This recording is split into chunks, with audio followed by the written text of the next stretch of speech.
guys been? Been knocking out cleanups myself. Got the, what? Red Max? Caleb, I thought you were a steel guy. We'll get into that later. Starting to knock them out though. Pretty loaded here. So I want to show you guys how we do a cleanup. This is a pretty small yard for us, but I want to show you with the leaf plow and with everything. I got the GoPro on the mower, so I'll show you guys some leaf plow action. And oh yeah, did you guys even know I got one? Oh well, you'll see it. All right, I gotta get my blower going and let's get this cleanup going.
Just like that, guys, we knocked her out. I just wanted to show you guys with the leaf plow how easy, no tarping, easily, no tarping whatsoever.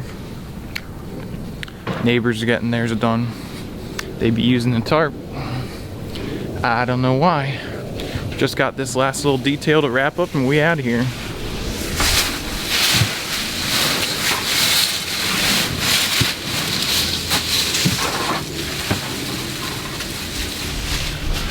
Stairwell looking pretty good back here. Not too shabby. Oh, it is really shady though. Really shady back here. And you can see the moss. It's bad. There they go. Not quite sure why they're sucking or why they left, for that matter. Kind of a half job, because the township does collect here, so they left their stuff right there. I don't know, but I say it looks pretty good. And here's our pile. I would not have wanted to tarp all that. This was sodded probably a couple years ago, I'm guessing. So alright guys, that's gonna wrap it up. I say it looks pretty good. Covered to uncovered. So I just gotta trim the pampas on the other side. We're out of here. So, alright guys, thanks so much for watching, and I will see you in the next one.